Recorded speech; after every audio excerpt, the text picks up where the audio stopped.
This is Pop Culture Yearbook. On this show, we pick pieces of pop culture that were important to us in a given year. We then discuss our memories and dig into those movies, albums, shows, and more. I'm Brad.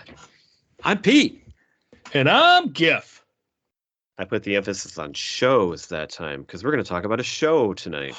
Nice. Neat. Pete? All right. Well, you know all the kind of crazy shit that goes on up in Bemidji, Minnesota, right? Like just a bunch of I don't know what you'd call these people. They're just wonderful. insane. You call them wonderful people. That's salt of the earth. That's who live up here. Well, before we get into the show itself, I want to ask you, Gifford, is this what we're about to talk about tonight? Is this what life is really like in Bemidji, Minnesota? Well, as we get into it, like there's the scene on the side of the road where it's just you can see for miles and miles and miles. That's not Bemidji. That's there's too many trees around Bemidji to see for miles and miles and miles. There is no Lucky Penny in Bemidji. Right. But it's effing cold. So there you got that going for you. You can definitely go out on a lake and cut a hole in the ice and do some ice fishing, or dump a body. Yeah, you get rid of a body that way too. Yeah, brilliant. So there's some stuff about it that could be true. Just the small town feel of it, the cold weather, but it's not all true to form, I would say. We are talking about the show Fargo, the TV series. I absolutely love the show and the series because for me, us all being Minnesotans, it has kind of that cool angle, but just how well done it really is. It's really well made in the sense that it captures northern Minnesota. I think it does actually capture this. There's hopefully not the grisly murders that we see in Fargo, but a lot of the way they do the characters is and just the scenery, just the general feel. The Coen brothers do it perfectly, of course, because they are from Minnesota, so they know what they're doing. But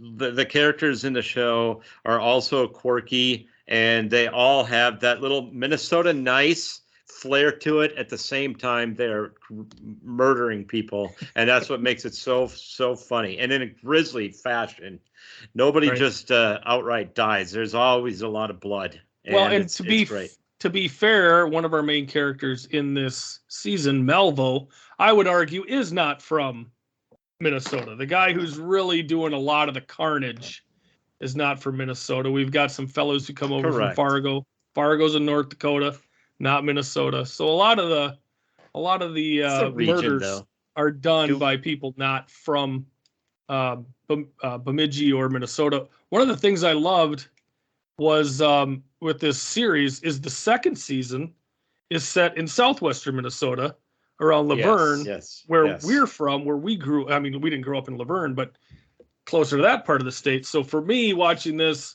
living in Bemidji with the first season and then the second season moving down to Sioux Falls in southwest Minnesota was a lot of fun. In that series, they mentioned Marshall, and that is our old stomping grounds. That's where we would always go, and it was Ted Danson that was the sheriff of Rock County, so that was always cool. Brad, did you have a question? You had your hand up a moment. Can you hear me? Yeah, you're fine. You sound great. Because I think I dropped out again. I don't know. No, you're good. No, I don't have a question. I was just wanting to make sure you could hear me. Anyway, this is a great pick, Pete. The timing of this is amazing because you might know from watching it, there's a new season coming out on November 21st. So that's like a week after this is coming out, I think, or days after. Yeah. But I also just finished reading a book like 3 days ago on the making of the movie Fargo. And so I was way into that. I loved it. The movie is just amazing. And reading some of the details made it even better. And I want to go watch it again now. But so between reading that book and then you picking this show, and there was no connection to the fact that it's coming out, I don't think. No, I didn't know until yesterday. It's perfect timing. And so I watched this first episode that we're going to talk about, and I'm like, wow, this is really good. I didn't remember it that well. And so now I'm going to watch that whole first season. I'm a few episodes in, and I'm totally hooked. The cast on this first season is just off the charts. There's guys I don't even remember that were on this that are in this cast. Mhm. Yeah. Let's start with the synopsis that I wrote of the episode itself, where I touch on some of the actors. So you guys good with that? Good. Yes, yes, Thumbs please. up, approval. All right. In Bemidji, Minnesota, where Giff lives. That's why we had all the banter, the interesting and funny banter at the beginning of the And show. this is taking place in 2006. Isn't that the year you moved there? That is the fall of 06. So I moved up here the end of September, beginning of October of 06. So All right. yeah. So Quite the true events, based on the true events, they didn't have me moving to town, but it would have been nice if they would have mentioned It would have you know, fit in just perfectly. a new small business owner moving to town. Yeah. Lester Nygaard, played by Martin Freeman, perfect in the role, by the way. A down on his luck insurance salesman encounters his old high school bully, Sam Hess, which leads to an embarrassing confrontation in which the encounter exacerbates Lester's feelings of inadequacy, further amplified by his belittling wife, Pearl. After accidentally breaking his nose on a glass door, Lester winds up in a hospital waiting room where he meets a drifter, Lorne Malvo, played by Billy Bob Thornton. During their conversation, Malvo offers to kill Hess for Lester, hinting at his capacity for violence. Though Lester never really gives a clear answer because he thinks he's joking and not serious, Malvo takes it upon himself to murder Hess at a local strip club. Meanwhile, Deputy Molly Solverson, played by Allison Tolman, and Chief Vern Thurman investigate a peculiar roadside incident involving a nearly naked man frozen to death. This becomes the first thread in a series of bizarre and violent events that start to shake the quiet town. Later, after a heated argument with his wife, Pearl, Lester loses control and kills her with a hammer. In a state of panic, he calls Malvo for help. But before Malvo can assist Lester, Chief Thurman, having already received a tip about Lester's altercation with Hess earlier, arrives at Lester's home. Malvo shoots and kills Thurman, tying Lester even further into a web of crime. The episode concludes with Lester devising a plan. He injures himself by running into a concrete wall and goes to the hospital, attempting to create an alibi. Deputy Solverson, now deeply involved in the investigation, begins to sense that there's more to the story than meets the eye, especially concerning Lester's involvement. The events of this episode lay the groundwork for a series filled with dark twists, interconnected stories, and an exploration of the human capacity for evil. Well done, Pete. Thank you.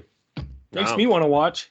Yeah. Well, I will say, and we were talking about this off air before we started recording, I don't remember this show at all. I know I watched it and loved it. So now that I've watched the first episode, I had to watch the second. I'm going to take it through the entire season just because it is so freaking good. And it is like it's all new because I don't really remember how it all went down.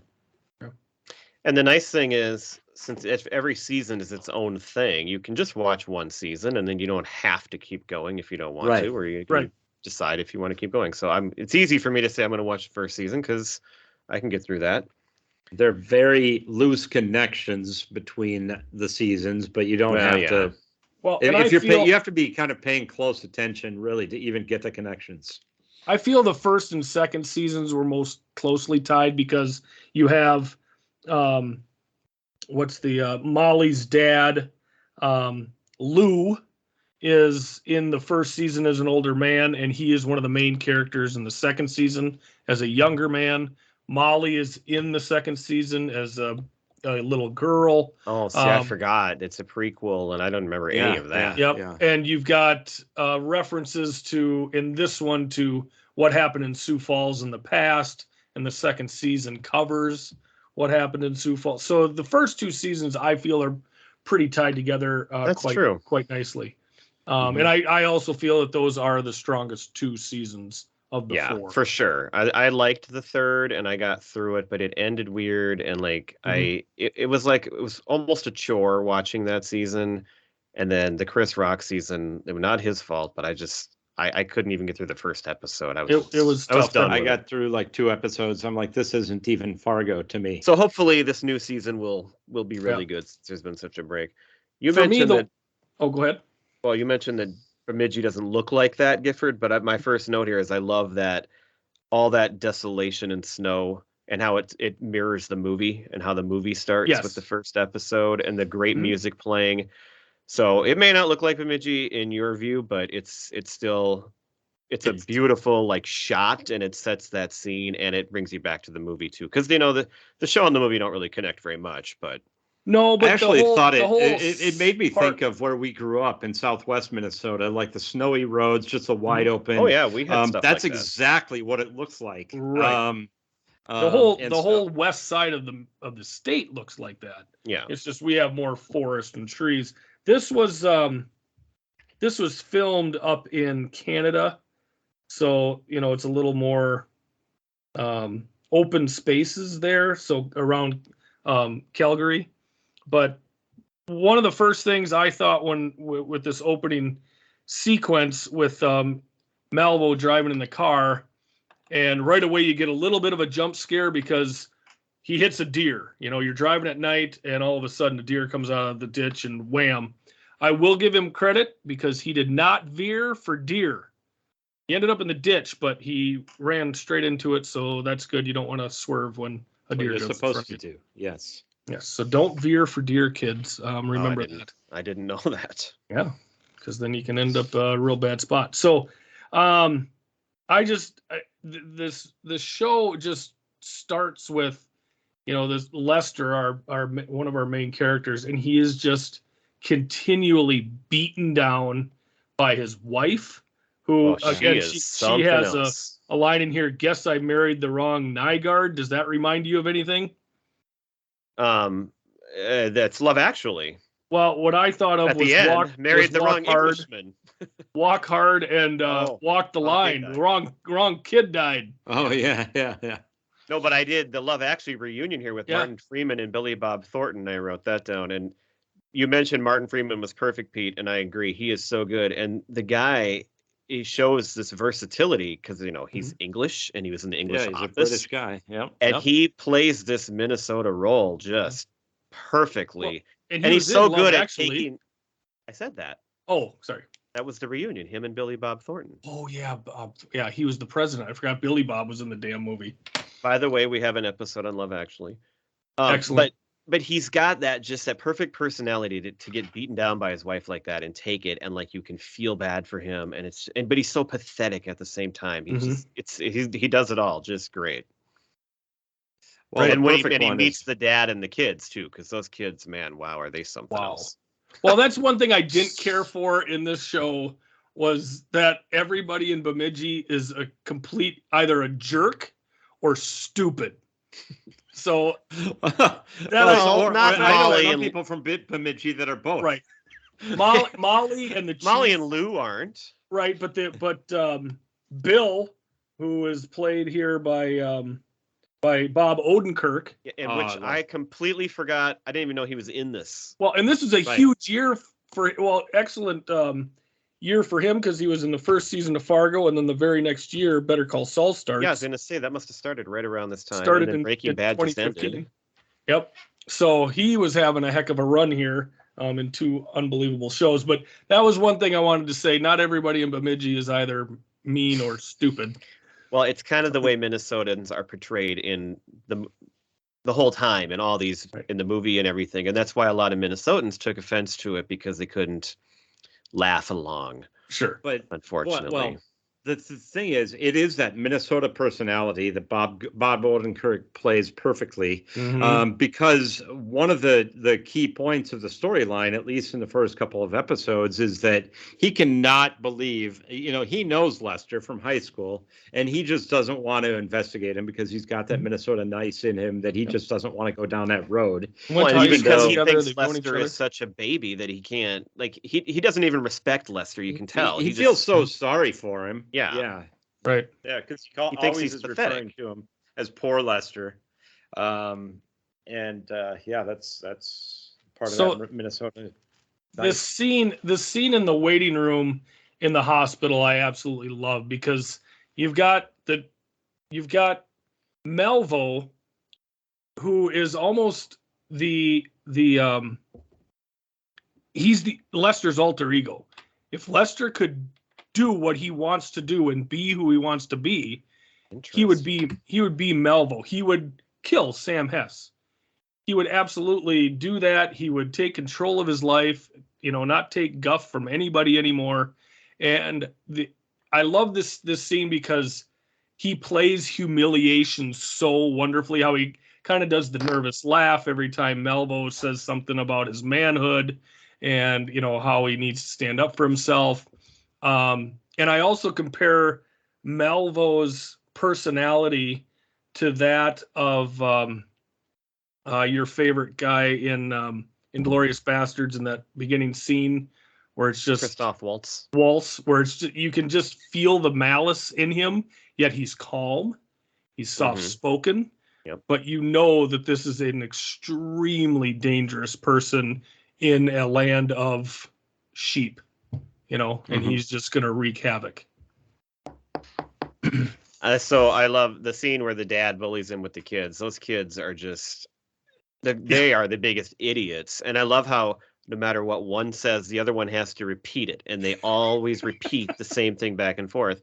And the dad is such a horrible influence. He's treating this guy like he's, like they're 16, and which is pathetic even then.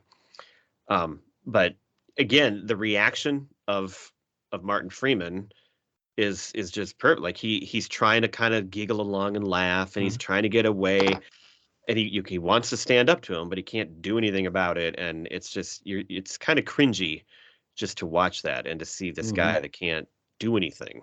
Right.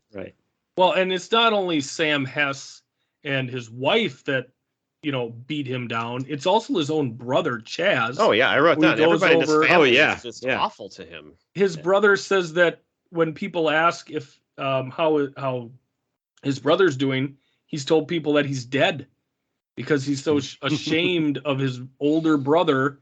He can't look up to his older brother. And they say these things right to his face. Right.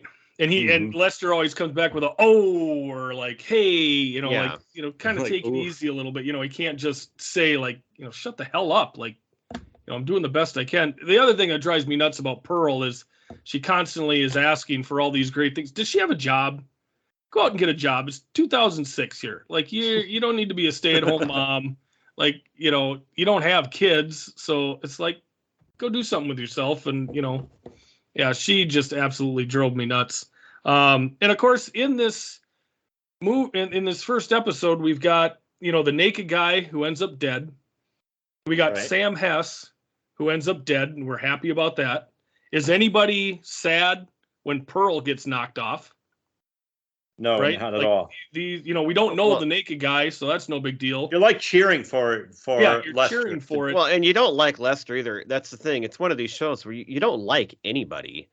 Kind of like Breaking Bad. Everybody sucks and but you still. Everybody has their flaws. You're into it, and that's what's good about it. But when the chief gets killed, that's when it becomes real. Like that's like here's a good man. He's good. And his wife is pregnant. You like Molly and you like Lou. Yeah, exactly. But when the chief dies at the hands of Melvo, it's like, oh no, this isn't all fun and games. This is when it goes from comedy maybe to, and he is truly this evil. Is dark comedy. And then when you see the paint cans in his trunk towards the end, and that Molly, almost brings a tear to your eye. Yeah. Molly takes when Malvo shoots him, he goes downstairs. How does he get out of the house? Right. Yeah, I have no idea. He disappeared, and there's seemingly no way out of that basement. So what did he? But whatever. Yep, and steals Lester's car and heads to Duluth, and that's where we see Colin Hanks for the first time. So then Colin Hanks joins the show. Yep. And he plays similar. A great character as well, Yeah, because he is like your true nice Minnesotan guy, and he wants to be a hero, but he doesn't have any of the courage to do it, and he can't. But he's perfect for that role too. But you Well, had the added even his layer. character isn't perfect. He has his flaws too. It's like we see in the second episode. He stops what he's doing and he's looking across to see the woman undressing, and then realizes that she has a family, and everything. That's going to be part of the series as it moves along. But the other thing too is you add that extra layer of sympathy for Hank's character because he's a single dad raising his daughter. He's trying to, do everything he can to just be a good dad and, the raise first his thing that daughter as well as he happens can. when he's on the screen, the first thing that happens is Malvo threatens to kill his daughter, which is why he lets him go away because he's not going to. I had to think about how he figured out that he's got a daughter, but he must have been listening in on the CB. Well, he could hear when he was on when Colin Hanks stopped him, he could hear the CB in Hanks's car, and she was calling for Dad. Hey, I think she was giving him updates on the right when he was Vikings standing game. there. She called and they could hear her, and then he saw his name tag and. All right. So it's Billy Bob Thornton has the best lines too. I got two lines here. The first one I got is when he goes to meet Sam Hess, and the boys are there at first, and Sam, what do you want? And he goes, I was just talking to your boys. I think the younger one's a little dim. Right. Right in front of him. But the best conversation is when he tries to check into the hotel and the lady asks if he has pets, and it should just end there. And he gives her all these questions and she keeps answering, and it doesn't have any pets anyway, but he says, I just want to know the policy. I'm a student of institutions. And I think that gives a big window into his personality because it seems as if he likes to tear down institutions. He is a sower of chaos. So he walks out of the motel office, tells the kid that works there, hey, you shouldn't let her talk to you like that. In fact, once I peed in a guy's gas tank, goes into his hotel room, calls the front office and rats on the kid because now he's peeing in his boss's gas tank. It's like he just wants to see the world burn. And he's so mischievous. And besides being, a stone cold killer and, extremely violent, it's just fun to see him work just around, ordinary people, just trying to screw things up. And I think this was in the second episode where by now his character, what an evil person this guy is. Mm-hmm. He's in having a meeting with the supermarket owner. And the kid comes in and starts telling these stupid jokes. And then he's just sitting there and just staring at him. And he has this like smirk on his face, which only Billy Bob Thornton can do so well. Well, and then once you get I just watched episode 4 tonight, and that's when Billy Bob Thornton gets arrested and he goes into the prison or the jail. And he's acting like a pastor from Baudette, and he's talking in this... the difference in the way he acts and plays that character is funny, but it's also just so incredibly good, like how he could switch from one to the next and fool everybody. Yep. Oh, for sure. And, again, I think part of that is people in Minnesota want to believe your story. They want to be nice to you. You're a pastor, and these cops are... The only one that has a logic is Molly. Is Molly, right. And that goes back to everybody in Minnesota stupid. Like Pete said, the son of the grocery store owner, I mean, that guy's dim-witted as can be. The trainer that's, a personal trainer to the guy's wife, he's a complete and utter idiot. I mean, it's just one thing after another with, the dim-witted characters. Speaking of those characters, we talked a little bit about the cast, but there's so many people in this that we haven't mentioned. So she's probably not a big name, but the woman that plays Chaz's wife was Betsy Kettleman from Better Call Saul. So you had the reunion there with her and Bob Odenkirk. But when you get to episode 2, that wasn't Chaz's wife. That was the Chief's wife. Chief's wife. Okay. Yep. Yeah, you're right. Adam Goldberg joins in season 2 or episode 2. I mean, he's great. The supermarket king is Oliver Platt, who that guy's good every time he shows up. The trainer is Glenn Howerton from Always Sunny. And Joey King is the daughter. Yep. And she's in a lot of stuff. And then her sister is Hunter King, who we talked about on Life in Pieces episode. Correct. Clementine. So they're not even all in the first episode, and the cast just gets better and better as it goes. Well, and The whole Kate Walsh dynamic is in the also story the is- wife of Sam Hess. I mean, she's been on.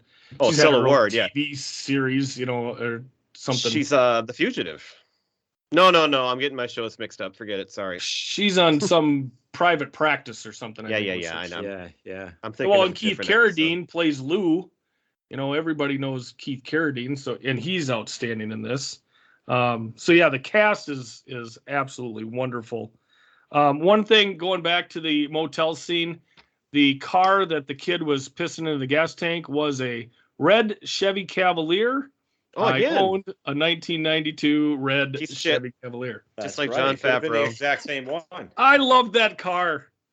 It was so much Did you better get rid of than it when you were in Bemidji by chance? I did not own that when I moved to I Bemidji. don't think it made it to Bemidji. because that No, would it have did been that would have been something. No, that car died on Crosstown in right around Edina. Okay. One thing I love too, again, with him just sowing chaos, is he calls the house of Sam Hess, asks for the oldest son, says that he's the estate lawyer for his dad, proceeds to tell the oldest son that his dad has left everything to the younger son, or as the dad put it, his favorite son, because he knows as soon as he gets off the phone that those two are going to get in a fight He's outside beating the shit out of him. He has no idea why. with a hockey stick. Right. Yeah. It's just. Well, those scenes at that house are great because there's always some ridiculous thing happening in the background. Yes, for sure. Uh, So that was just. I love he's so evil, but there's so many lighthearted things that are just great, or lighter hearted things that the thing you find in all of these Fargo seasons is that there's always this symbolism that really drives home. Because in this case, at least in the first episode, it was that sign on the wall in the basement that kept coming up, and it was with the fish.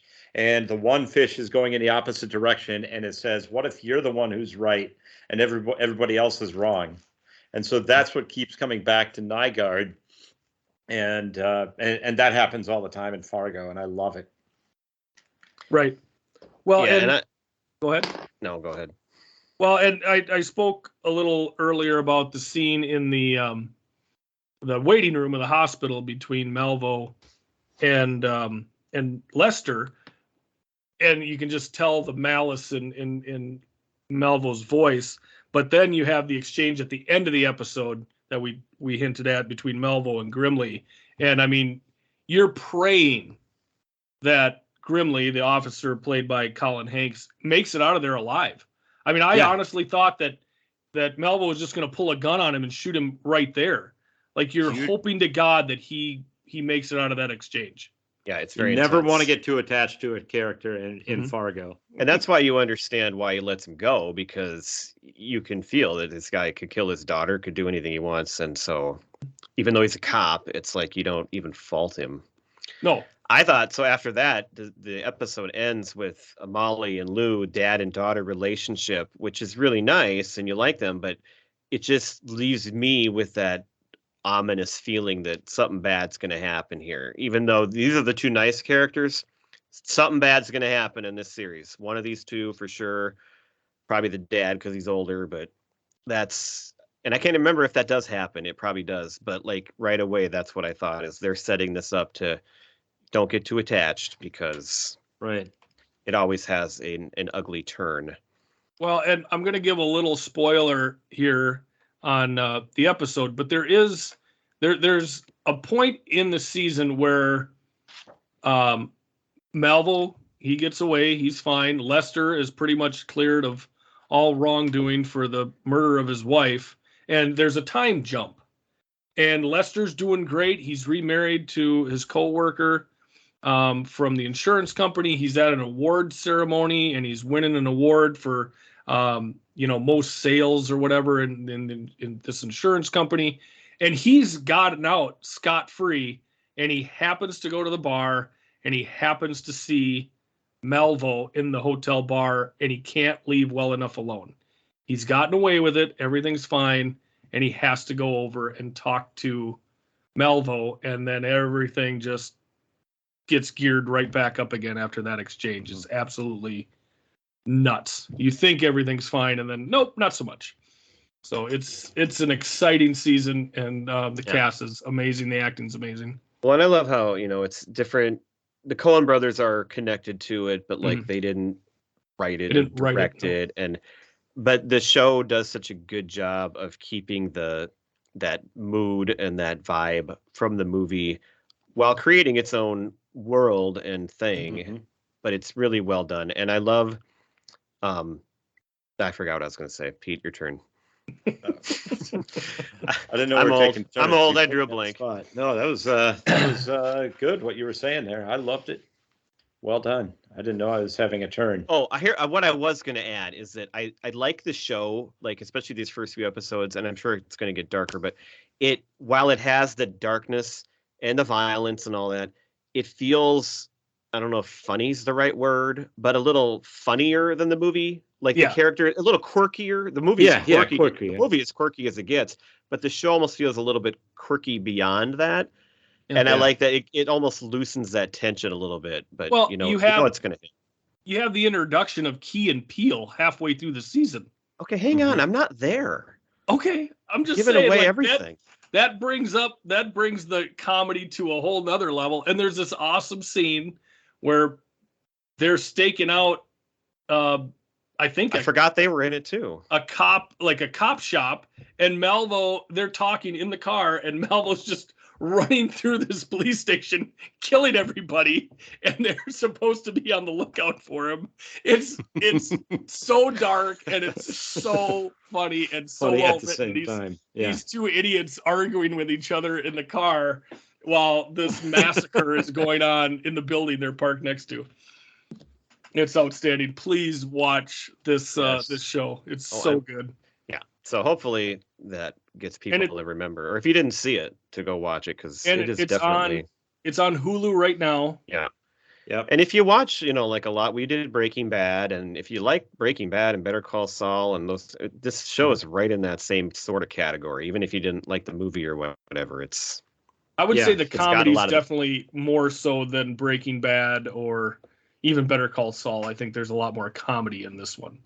Well, I think Better Call Saul. I mean, because anything with Saul is always a little bit funnier and lighter. His character just.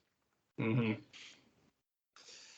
But yeah, there are a few moments where I actually laughed out loud. Like there are genuinely not just kind of funny things, but jokes and stuff that gives you that chance to laugh too. Well, and one of the things, again, it's a dark moment, but I had a chuckle, was when Lester has his last straw and he hits his wife with the hammer, and while he's repeatedly hitting her, he's going like, "Oh, geez, oh," it's like even while his rage is coming out of him uncontrollably, he's still vocally just this shucks kind of guy. The memorable moment for me was actually in season 2, where it was I think it was the woman that was driving home with a dead guy through her windshield, and she pulls up into the garage and delicately pulls up to the tennis ball that's hanging from the tires. Oh my god, that's where I was laughing. She had hit a guy, just left his body through the windshield. Oh my god, it's so good. The tennis ball is just right up to where the broken windshield is. There's nothing there. Right. It's such a great show. It really is. Good pick, Pete. And it won. I think I didn't write them down, but I think it won 3 Emmys. Oh, did it? Well, actually, I think it's won 3 Emmys over the course of it. It didn't win a ton, but it has nominated. It's been nominated many Emmys. It's been nominated over and over again. Right. All right. Anything else to add? No, I think. No. We can move on to our.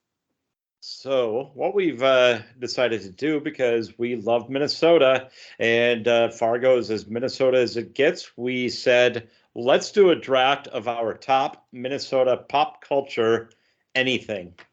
So that's what we're going to do. So I will start, and I'm going to take the obvious. I am going to go with Fargo on my first pick. Movie? The movie or the TV show? I just had all right. If you're going to make me differentiate, I will take the TV show because Okay. as great as the movie is, I enjoy the TV show better. Okay. Okay. Well, I'm going to take the more obvious pick, Prince. Yeah, I was going to say there's one pick. And when I got third, I was like, well, I guess there goes Prince. I'm not going to get that one. All right. So you took Fargo TV. So I guess that means somebody can take the movie still, huh? Well, I think that's what I'm going to do, but not the... Well, yeah, I think I will take the Fargo movie. All right. All right. Well, you already picked, so I was going to say, I guess what you could do is pick, like, just the Coen brothers. Well, but you already picked. I have them on my list. So. Oh, well, I would think you would include them in the Fargo then, I guess. Nope. All right. I have them on my list because they have so many other movies besides Minnesota-based. Well, that's what I'm saying. Yeah. All right. I will go with a movie this time. I'm going with Grumpy Old Men. I got it. Dang it. All right, I took Prince, so obviously I have a lot of musicians high on my list, but I want to try to vary this a little bit. So I'm going to pick the quintessential TV show, Mary Tyler Moore. There you go. Starring Ted Knight, the funniest guy. Mm-hmm. All right, I've got a movie. I'm going to go musician. I'm going Bob Dylan. Good one. Sir? I will go with How I Met Your Mother.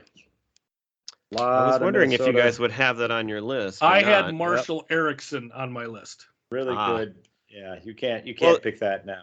And there are so many good references, and not only that, but like other shows might mention Minnesota, but like they even like visit St. Cloud, and like and then they talk about the Viking sports bar. Yeah, it's an integral part of the show, even though it's set in New York. Right. Yeah. So it was on my list. Let's see. So I really wanted the movie Fargo. I got Prince. I'm gonna take one that you guys certainly won't have. I'm gonna go literature.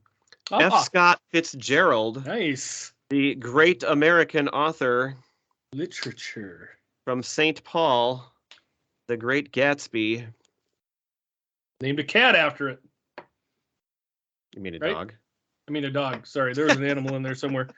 Well, Brad took Prince. I'm going to take Purple Rain. See, I thought about that for a movie, but I didn't want to have both. That seems... Right. Yeah, that's cop out. Well, I'm going to go with Peanuts. Oh, nice. I was going to take that next, actually. Nice. Good pull. Charles Schultz from Minnesota. Yep. They have statues all over St. Paul. Mm-hmm. All right, then I'm going to go back to music, and I'm going to take one of the greatest alternative bands ever, one of the more influential bands, The Replacements. Oh.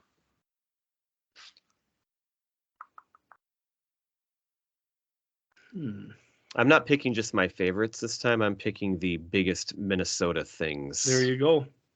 Okay. I'm happy. I'm picking both, I feel. Let's see here. God, which way do I want to go? And I mean, I do like The Replacements, but there's other bands I would have picked higher if it was my personal pick. Cal, I think I'm going to do it. I'm going to take the Coen brothers. They have got so many great movies. Of course, Oh Brother, Where Art Thou is way high on my list. So I'm going to take them. All right. And my last pick, a lot of good choices still left on the board. I'm going to go with Juno.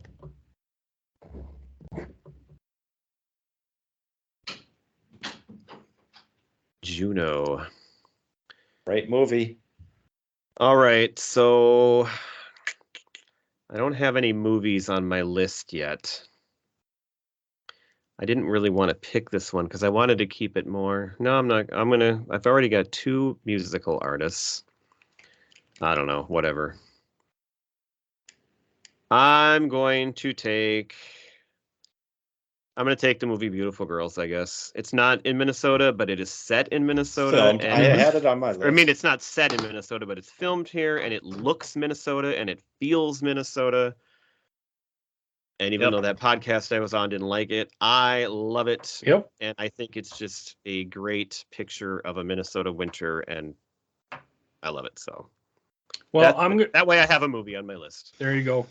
I've brought this movie up a million times. We're talking Fargo tonight. Kristen Dunst was in the second season of Fargo, and she was the star of the movie Drop Dead Gorgeous that was held in Mount Rose, Minnesota. And I'm taking that as my last pick. It's a lot of movies for me, only one musician. Speaking of Rose, there's a very big TV character that you could have chosen. Yeah, I have the Golden Girls.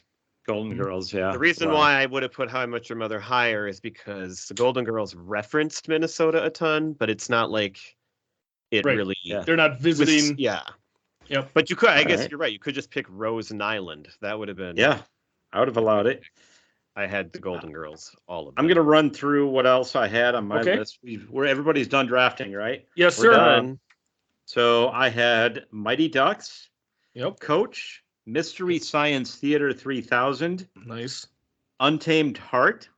And then I had some music. I had Jayhawks and Semisonic. Mallrats. Rocky and Bullwinkle. And Farmer of the Year. Nice. You're going to put Farmer of the Year in there. Good call, Pete.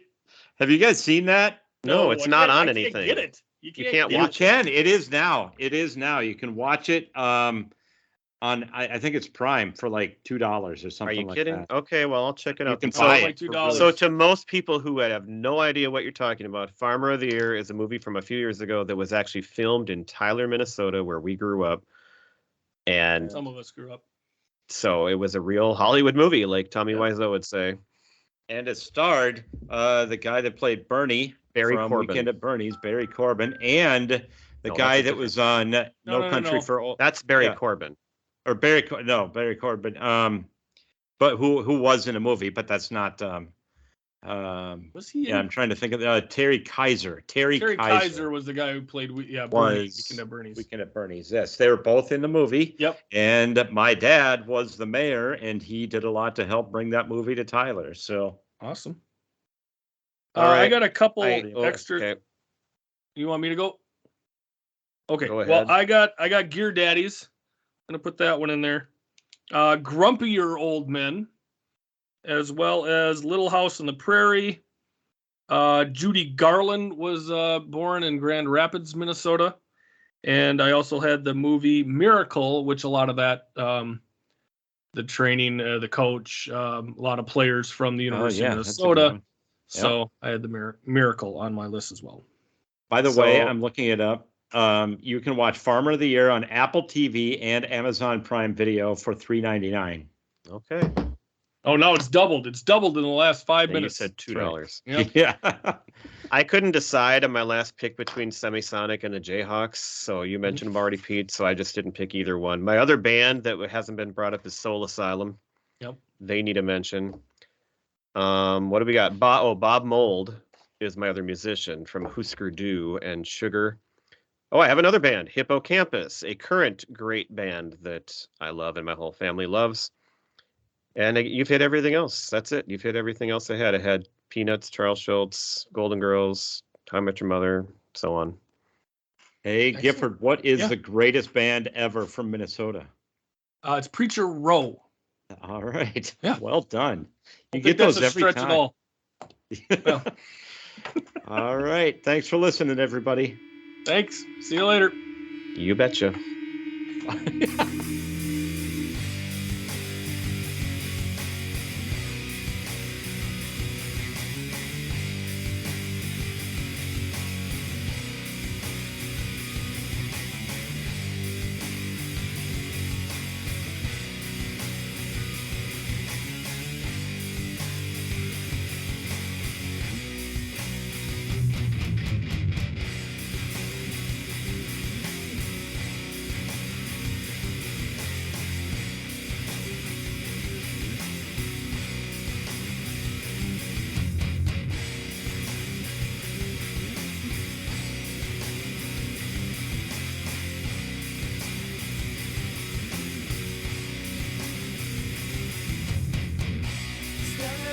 alone to grieve.